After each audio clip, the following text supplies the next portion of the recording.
যাদেরকে মিমিক্রি ওর সামনে করি বা আমার টিমের পার্সন যারা বর্তমানে সবাই জানেন না যে মিরাজকে নিয়ে সরাসরি মুখ খুললেন সাকিব আরোহী মিম। এটা অবশ্যই আপনারা সবাই জানেন না। আজকে আমি বলবো যে হঠাৎ করে ইন্টারভিউতে সাকিব আরোহী মিম কি বলেন মিরাজকে। আজকে আমি এই ভিডিওর মধ্যে সবকিছু দেখিয়ে দিব এবং সবকিছু বুঝিয়ে দিব। তার আগে প্লিজ ভিডিওটি একদম স্কিপ করবেন না, ফুল ভিডিওটি দেখবেন, তাহলে আপনারা একদম ক্লিয়ারলি বুঝতে পারবেন যে সাকিব আরোহী মিম ইন্টারভিউতে কি বললো এবং কি মুখ খুলেন মিরাজকে নিয়ে। এটা আপনারা একদম ক্লিয়ারলি দেখতে পারবেন এবং সব কিছু বুঝতে পারবেন। তাহলে ভিডিও শুরু করা যাক।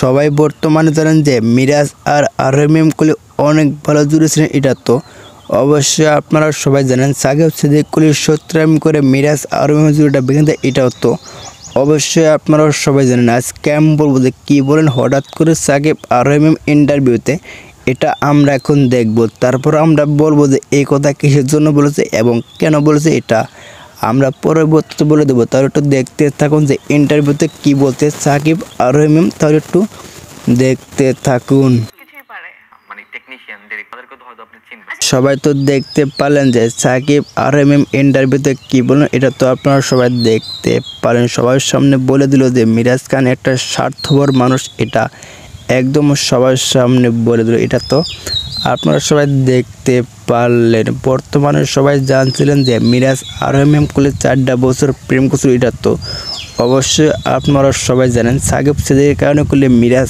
আরোহী মিমের প্রেমটা ভেঙে যায়। এটাও তো অবশ্যই আপনারা সবাই জানেন। আরোহী মিমকে বলবো যে মিরাজ খান ছেড়ে দিয়েছে, এই জন্য করলে আরোহী মিম সাকিবের সাথে প্রেম করে এখন বর্তমান জুড় হয়ে গেছে। এটা তো অবশ্যই আপনারা সবাই দেখে ফেলেছেন। এটা তো আপনারা সবাই দেখে ফেলেছেন। বর্তমানে সবাই জানছিলেন যে মিরাজ আর সাকিব কুলি অনেক বড় একটা জ্ঞানজাম সৃষ্টি করেছিল শুধুমাত্র আরোহী মিমের জন্য। এটাও তো অবশ্যই আপনারা সবাই জানেন। বর্তমানে সবাই জানেন যে মিরাজ আর সাকিব কুলি অনেক ভালো বন্ধু ছিলেন। এটা তো অবশ্যই আপনারা সবাই জানেন। আরোহী মিমের জন্য কুলে মিরাজ আর সাকিবের বন্ধুত্বটা একদম চুরমার হয়ে যায়। এটাও তো অবশ্যই আপনারা সবাই জানেন। আজকে আমি বলবো যে কিসের জন্য বন্ধুত্বটা একদম চুরমার হয়ে গেল। এটাও তো অবশ্যই আপনারা সবাই জানেন না। শুধুমাত্র বন্ধুত্বটা চুরমার হয়েছে আরোহী মিমের জন্য। এটা তো অবশ্যই আপনারা সবাই জানেন। প্রথমে প্রেম করছিল মিরাজ খান, তারপরে করলো সাকিব সিদ্দিক। এটা তো অবশ্যই আপনারা সবাই দেখতে পারেন। তাহলে আপনারা কি বুঝতে পারেন, এটা